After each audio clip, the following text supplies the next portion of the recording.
L'information de 23 heures sur RT1. Madame, Monsieur, bonsoir. Les titres au sommaire de cette édition. Une réflexion de haut niveau sur la crise alimentaire, les changements climatiques et les questions sécuritaires animées par les présidents du Niger et du Sénégal. Un panel présidentiel qui a clôturé la 8e édition de l'Africa CEO Forum. La préoccupation de l'apport des femmes au développement de l'Afrique a aussi meublé les activités de la Première Dame au cours de ce forum d'affaires. En France, le ministre ivoirien de la Défense, Téné Birahima Ouattara, participe au salon Eurosatori, le salon international de la défense et de la sécurité terrestre et aéroterrestre, une vitrine technologique et un centre de réflexion du secteur de la défense mondiale. Et puis Hajj 2022 en Côte d'Ivoire, après 2 ans sans pèlerinage à la Mecque, le ministre de l'Intérieur et de la Sécurité rassure sur l'effectivité du premier départ à la Mecque prévu le 19 juin prochain.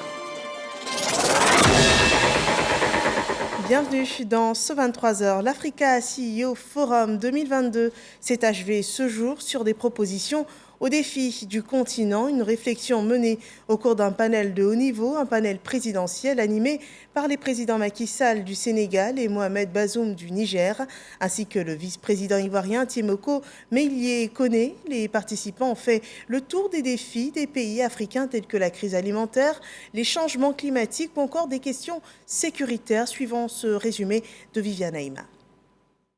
Dernier acte de l'Africa CEO Forum, le panel présidentiel qui s'est tenu ce mardi 14 juin et auquel ont pris part le président de la République Alassane Ouattara, les présidents Macky Sall, président du Sénégal et président en exercice de l'Union africaine, et Mohamed Bazoum, président du Niger, et le vice-président Koné Tiemoko Meïlie, qui représentait le président de la République Alassane Ouattara sur le plateau des panélistes.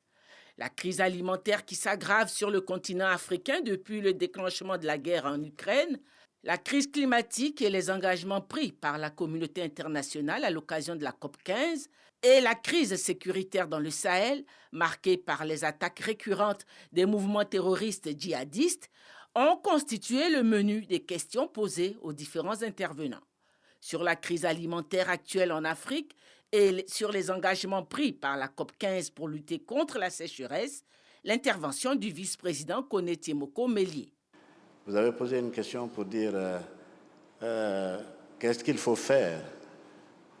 Il est évident que pour la Côte d'Ivoire, nous avons vu, et c'est ce que nous avons constaté depuis un certain temps, la production vivrière est quand même importante. Elle est importante même si nous n'avons pas l'autosuffisance alimentaire sur tous les produits. Il y a quand même un bon nombre de produits sur lesquels la production est importante pour l'intérieur, même avec quelquefois une exportation dans les pays voisins. Mais le problème, c'est que ces productions connaissent une saisonnalité qui font que la disponibilité à tout moment n'est pas garantie. Et ça, c'est un problème important sur lequel il faut trouver des solutions. La solution la meilleure est celle qui est actuellement mise en œuvre, envisagée et mise en œuvre par le gouvernement, c'est de faire de telle sorte qu'il y ait une maîtrise plus grande et que cette saisonnalité soit plus ou moins arrêtée. Ça veut dire quoi? Ça veut dire qu'il faut maîtriser l'eau. Il faut maîtriser un certain nombre de facteurs de production qui permettent que cette production soit beaucoup plus constante, en tout cas dans le temps, et permettre une consommation sur une longue période par les populations. Maintenant, c'est sûr que ce n'est pas demain que ça se fera. Le programme est déjà en cours et on espère avoir des résultats importants. Mais en attendant, il faut compter aussi avec le temps et la pluviométrie. On espère que, comme le disent les prévisionnistes, que nous allons avoir une pluviométrie plus clémente et peut-être une production beaucoup plus importante pour éviter justement que nous soyons obligés de subventionner certains produits et certains produits pour la consommation des ménages. Mais La solution définitive, c'est vraiment de mener des politiques, et elles vont coûter certainement cher, mais de mener des politiques qui permettent d'avoir une visibilité plus grande sur ces populations dans différentes régions. Je crois que c'est un programme qui est en cours en Côte d'Ivoire et nous espérons que ça va donner des résultats. On va passer à présent à la crise climatique. Une crise qui est déjà là sur le continent, qu'on vit au quotidien. La Côte d'Ivoire a d'ailleurs accueilli en mai dernier la COP15. La COP15 et la communauté internationale s'y est notamment engagée à accélérer la restauration d'1 milliard d'hectares de terres dégradées d'ici 2030. Monsieur le vice-président de la Côte d'Ivoire, êtes-vous, de votre côté, satisfait de ces engagements pris lors de la COP15 ? Bien, merci beaucoup. Si je me réfère aux résultats que j'ai vus, en tout cas de la COP15 qui s'est tenue à Abidjan, je peux dire qu'il y a des raisons d'être satisfait de ces résultats. Pourquoi ?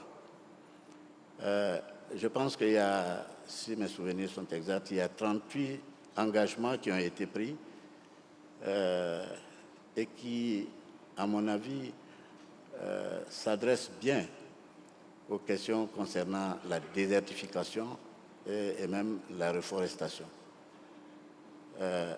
C'est vrai qu'il est dit que ce n'est pas suffisant parce que tout simplement, certains auraient préféré qu'on aille un peu plus loin dans la recherche de ces solutions. Mais je crois que là aussi, ce que j'ai cru comprendre, c'est qu'il y a une commission qui a été mise en place pour approfondir justement ces questions sur la reforestation et la désertification. Ça permettra peut-être de trouver d'autres voies pour améliorer la faisabilité de toutes les décisions qui ont été prises. Je pense aussi qu'il ne faut pas non plus se baser sur seulement le problème des engagements, parce que la COP15, d'abord, a été précédée par un sommet des chefs d'État et qui a validé et qui a mis en place l'accord d'Abidjan. C'est quand même important. Il s'agit tout simplement d'un modèle qui peut permettre à tous les États de trouver les voies et moyens de mettre en place un système de reforestation et de lutte contre la désertification. Ce panel présidentiel a mis fin à la 8e édition de l'Africa CO Forum. Voilà, et les chefs d'État participant à ce forum ont quitté le sol ivoirien juste après cette cérémonie de clôture ce mardi. Les départs successifs des présidents Mohamed Ould Ghazouani de la Mauritanie, Mohamed Bazoum du Niger, la reine Maxima des Pays-Bas et le président Macky Sall du Sénégal. Présents depuis lundi en Côte d'Ivoire, ils ont discuté avec leurs collègues et autres éminentes personnalités des priorités stratégiques pour façonner l'avenir des économies africaines. En marge de ce forum, le vice-président ivoirien Tiemoko Meïlie Koné s'est entretenu avec une délégation de la Chambre de commerce américaine conduite par le président de US Africa Business Center, Scott Eisner. Les échanges ont porté sur la coopération et le partenariat qui existe entre la Côte d'Ivoire et les États-Unis d'Amérique dans le domaine des investissements, de la santé et de la lutte contre la cybercriminalité. Viviane Aïma. La Chambre de commerce américaine conduit une forte délégation d'hommes d'affaires américains à l'Africa CO Forum, a fait savoir le chef de délégation, Scott Eisner, au vice-président de la République, Koné Tiemoko Meïlie, qui lui a accordé une audience ce mardi. Le vice-président et son hôte ont échangé sur la coopération et le partenariat économique entre les États-Unis et la Côte d'Ivoire. La Chambre de commerce des États-Unis a conduit donc une forte délégation multisectorielle ici en Côte d'Ivoire pour vraiment étendre la coopération entre le partenariat entre la Côte d'Ivoire et les États-Unis. Et donc ici vous avez une panoplie de compagnies vous avez donc Google, vous avez Sabastion qui sont dans le domaine de cybercriminalité, donc lutte contre la cybercriminalité. Vous avez EBD Group qui est de l'autre côté, qui fait l'investissement dans le domaine de la santé, les cliniques, mais c'est juste une partie des compagnies, parce qu'il y a une très forte délégation qui est venue en marge donc du forum de CEO pour étendre la coopération entre la Côte d'Ivoire et les États-Unis. Déjà en 2021, l'ambassadeur des États-Unis en Côte d'Ivoire, Richard Bell, annonçait la volonté de son pays et d'améliorer sa coopération avec la Côte d'Ivoire en vue d'obtenir des résultats plus importants. Et une autre audience dans le cadre de ce grand rassemblement annuel du secteur privé en Afrique, une rencontre entre la première dame Dominique Ouattara et Sa Majesté la reine Maxima du Royaume des Pays-Bas. 3 points sont à retenir des échanges: l'inclusion financière, la vulgarisation de la digitalisation d'accès aux femmes à des services d'achat et également le fonds d'appui aux femmes de Côte d'Ivoire, FAFSI. Les femmes leaders et chefs d'entreprise participant au Africa CEO Forum ont aussi eu leur moment d'échange sur leur apport pour le développement de l'Afrique, des discussions auxquelles a pris part la première dame Dominique Ouattara, une rencontre Women Initiative que rapporte Mahama Traoré. Quand le Gotha du secteur privé africain se retrouve à Abidjan pour plancher sur le développement du continent, la première dame de Côte d'Ivoire trouve le moyen de parler à ses sœurs femmes d'affaires. Elles sont entrepreneuses, dirigeantes ou occupent de hautes fonctions au sein de grandes entreprises africaines ou mondiales. C'est en admiration de leur courage que Dominique Ouattara a tenu à partager avec elles ce cocktail baptisé Women Initiative à la faveur de la 8e édition du Africa CEO Forum. À l'heure où les décideurs publics, les dirigeants d'entreprises et les investisseurs se mobilisent pour élaborer des stratégies de reconstruction et de développement de l'Afrique, les femmes ont un rôle d'acteur de développement majeur à jouer.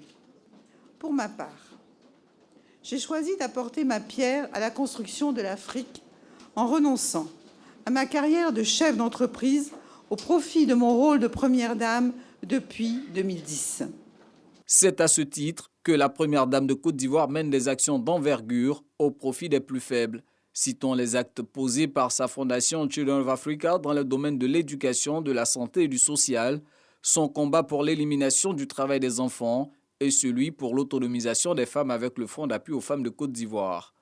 Le FAFSI est un fonds à taux réduit destiné à financer les activités génératrices de revenus des femmes ivoiriennes qui ne sont pas éligibles aux sources de financement classiques.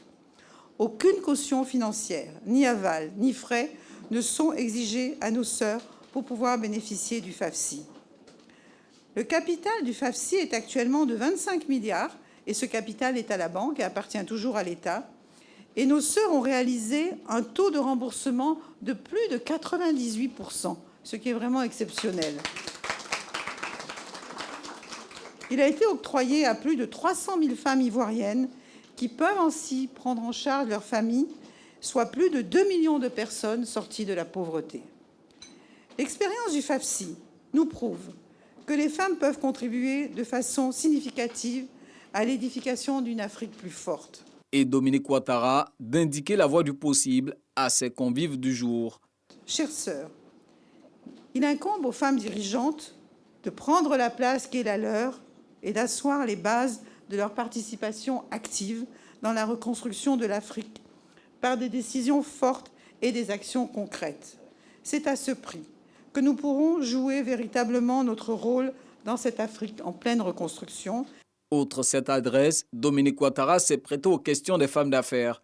Pour certaines, bénéficier de l'expérience de la première dame de Côte d'Ivoire et pour d'autres, la soutenir dans ses actions pour un impact plus significatif. Et les femmes dirigeantes de la communauté Africa CEO Forum ont à cette occasion échangé sur leur expérience avec la première dame, leur avis sur ce cocktail de partage. On regarde. Félicitations à la première dame déjà pour cet élan de solidarité et de partage, de bienséance. Les femmes ont soif d'aller au-delà de ce qu'elles ont fait jusqu'ici. Nous sommes prêts à accompagner les femmes africaines d'exception qui font des choses incroyables sur le continent, mais qui ne sont pas connues ni en Afrique ni à l'Occident. Africa CEO Forum, il est important de dire que les femmes sont quand même une minorité et donc de pouvoir avoir un espace pour communiquer entre femmes dirigeantes, leaders, politiques et même d'autres secteurs d'activité, c'est déjà superbe. Et d'avoir aussi accès à la première dame, qu'elle vienne partager avec nous et ses initiatives et des conseils et même répondre aux questions et échanger avec nous. C'est une très très belle initiative. Une fois que les premiers financements ont été donnés, nous les banques, nous pouvons venir soutenir ces femmes pour qu'elles puissent avoir des projets de plus grande envergure. Parce que, bon, comme vous avez dû entendre, les banques ne financent pas, mais c'est un écosystème que nous devons créer, un partenariat avec le gouvernement, un partenariat avec le secteur privé qui nous permet vraiment de réussir cette autonomie. Voilà, et c'est ça, l'Africa CEO Forum, des rencontres d'affaires, partage d'expériences, analyse de l'actualité économique mondiale et l'impact sur le monde des affaires en Afrique. Cette 8e édition a réuni le Gotha du secteur privé en Afrique, on l'a vu depuis hier. Alors comment les participants ont tiré profit de cet événement? Des réponses dans cette analyse de Lansine Bakayoko.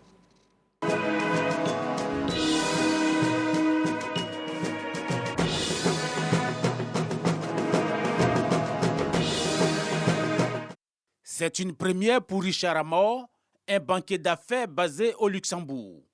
En faisant le déplacement d'Abidjan pour prendre part à ce Africa CEO Forum, il n'attendait pas mieux. L'opérateur économique a déjà fait de belles rencontres. Super fantastique. Beaucoup de nouveaux contacts. Beaucoup de contacts qu'on n'a jamais vus ici avant. Et ici, c'est les contacts qui connaissent l'Afrique. Et ça, c'est la chose la plus importante pour nous. Partout dans les coulisses, des conciliabules, des échanges de contacts. Depuis 10 ans, les principaux responsables économiques et même politiques de la planète se retrouvent dans une capitale africaine pour trouver des solutions en faveur du secteur privé. Octavien Kofi, opérant dans l'ingénierie financière, a toujours répondu présent à ce rendez-vous.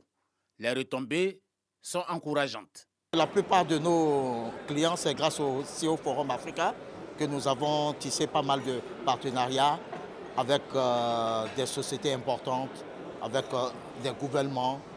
J'encourage ce forum à continuer pour permettre aux opérateurs africains de se retrouver sur une fois, 2 fois, 3 fois dans l'année pour voir dans quelle mesure il pourra avoir des échanges. Au cours de la dernière édition à Kigali, la capitale rwandaise a enregistré aussi une forte mobilisation. Même si la crise sanitaire et celle russo-ukrainienne perturbent le commerce international, l'ambiance chez les logisticiens, clé de voûte du trafic portuaire, n'est pas à la déprime, car un immense plan de rebond est dans le tuyau. Ce qu'on vient chercher, c'est vraiment de pouvoir se connecter entre Africains, parce que je pense que le continent africain est un continent très grand. C'est vrai qu'il y a un défi d'infrastructure qui est important et les échanges doivent être multipliés.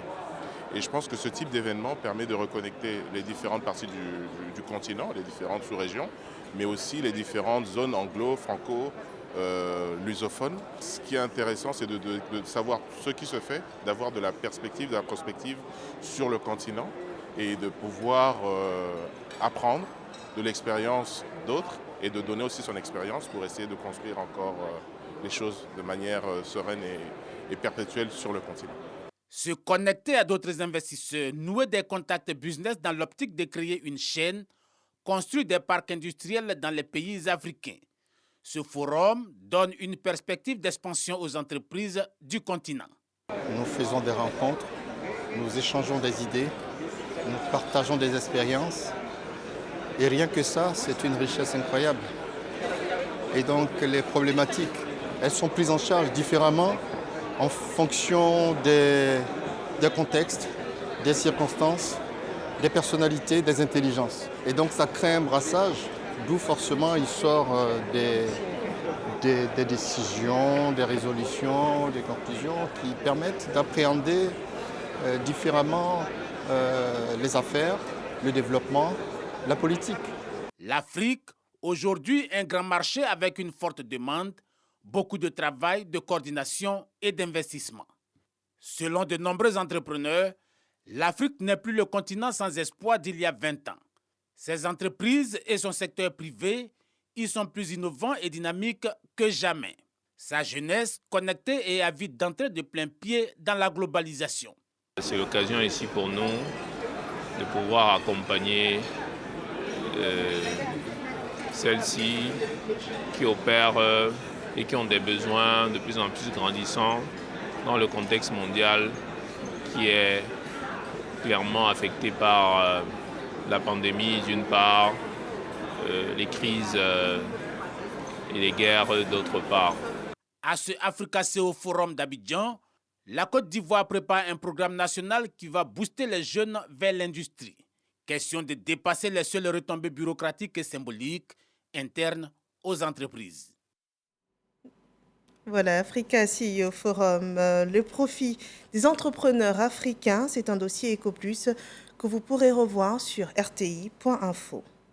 Un autre rassemblement, cette fois de portée internationale, les décideurs de la défense et de la sécurité sont réunis en France pour le salon Eurosatori, un rendez-vous incontournable pour l'industrie de la défense terrestre qui repose sur 4 fondamentaux: international, business, vitrine technologique et centre de réflexion. Le ministre ivoirien Téné Birahima Ouattara prend part à ce salon mondial de la défense et de la sécurité. Le point de sa visite par Hervé Blé. C'est un rendez-vous qu'il a plaisir à honorer, le Salon mondial de la défense et de la sécurité. Le ministre d'État, ministre de la Défense, Téné Birahima Ouattara, le visite avec la volonté d'en tirer le meilleur pour les forces de défense ivoiriennes. Nous voyons des choses qui sont très intéressantes. Le chef d'état-major des armées de Côte d'Ivoire est sur place. Il a visité certains stands et nous avons quand même pris quelques options sur des équipements à acquérir. Surtout que M. le Président de la République vient de valider un budget important pour les équipements en matière de défense. Je pense que c'est l'occasion pour nous de faire le point à ce niveau-là. Désireux d'assurer à l'armée ivoirienne les moyens d'une performance toujours plus grande, le ministre Téné Birahima Ouattara a multiplié les séances de travail, de découverte et d'explication. Eurosatori, le Salon mondial de la défense et de la sécurité, accueille cette année 2022 1800 exposants venus de plus de 60 pays.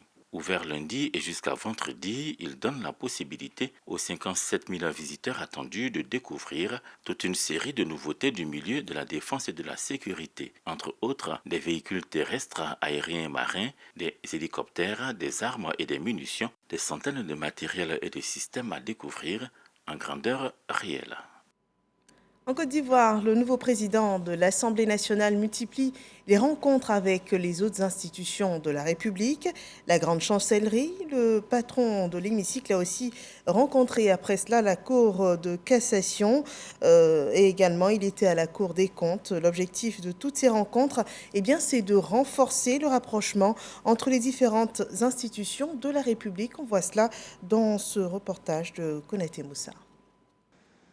La Cour de cassation et le Conseil d'État, 2 institutions créées en 2020 par l'État de Côte d'Ivoire en vue de renforcer les actions de son appareil juridique. Ces 2 juridictions, considérées comme les plus élevées de l'ordre juridique et administratif ivoirien, reçoivent la visite d'Adama Bictogo.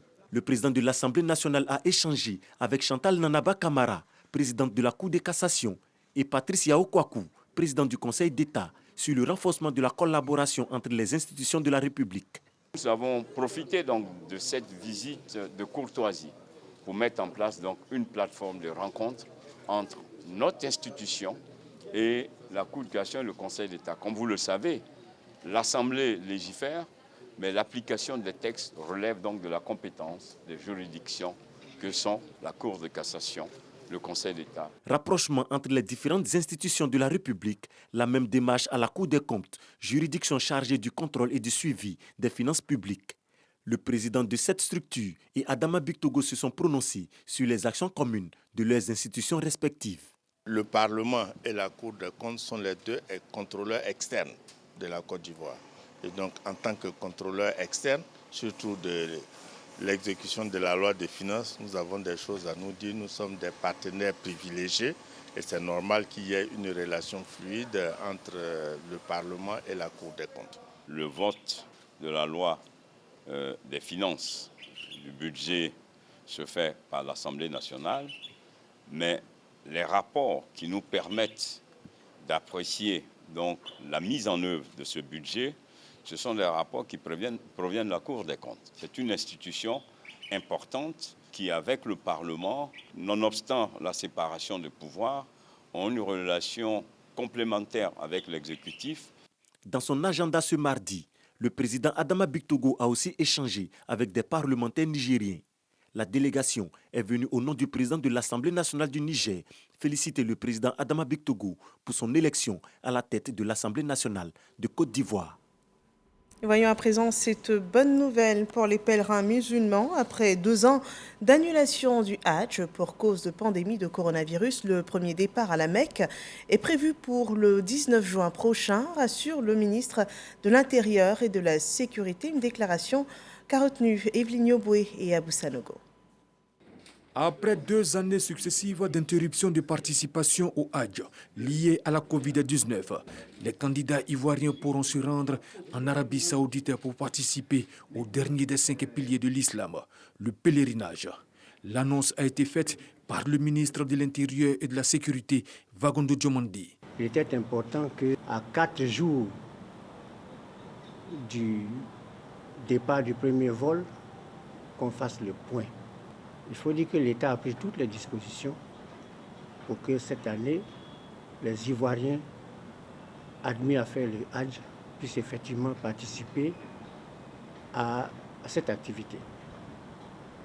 Je voulais rassurer l'ensemble de nos compatriotes que toutes les dispositions sont prises par le président de la République pour que le Hajj de cette année se passe très bien.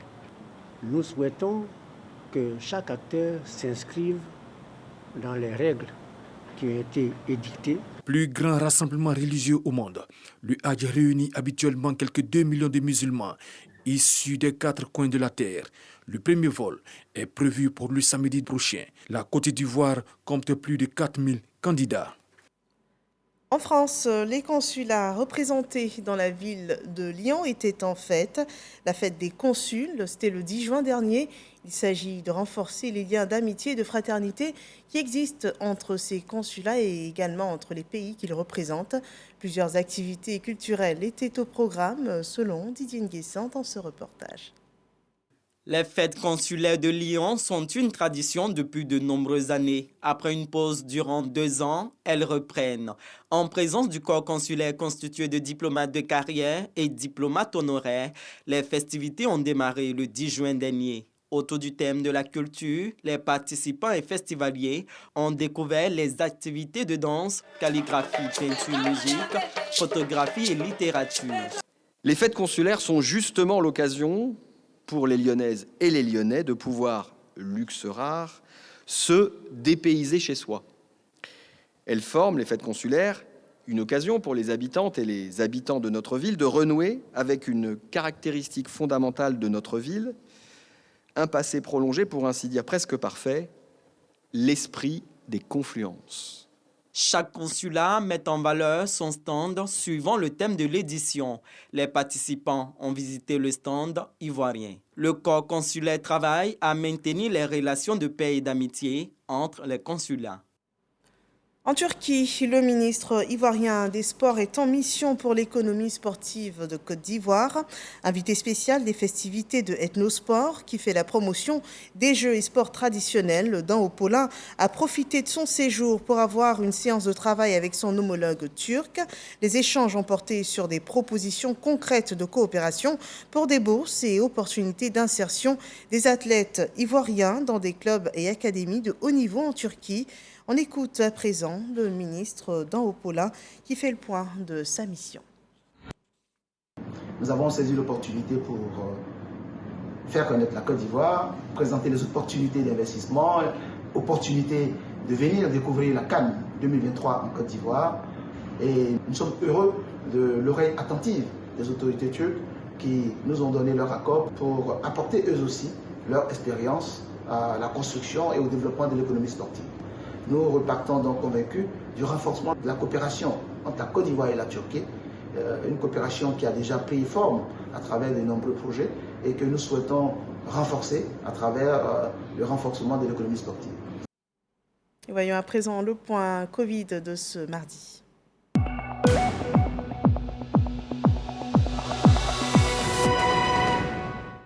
Le ministère de la Santé a enregistré ce mardi 14 juin 50 nouveaux cas de Covid-19 sur 1148 échantillons prélevés.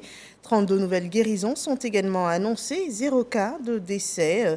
799 décès en tout ont été enregistrés dans le pays des suites de la Covid-19 et il reste encore 120 cas actifs. Et à cette date, sachez que 14 521 263 doses de vaccins anti-Covid ont été administrées sur tout le territoire ivoirien.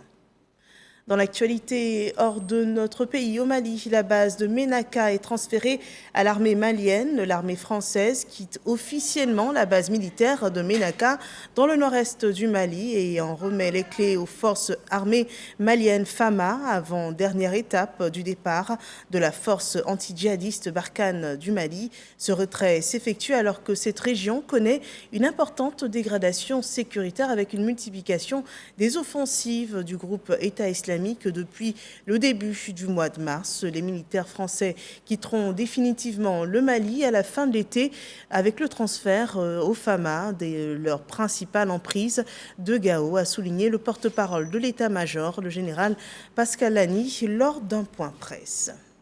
Voilà qui met un terme à ce journal. Merci de nous avoir suivis. Excellente fin de soirée sur RTI 1.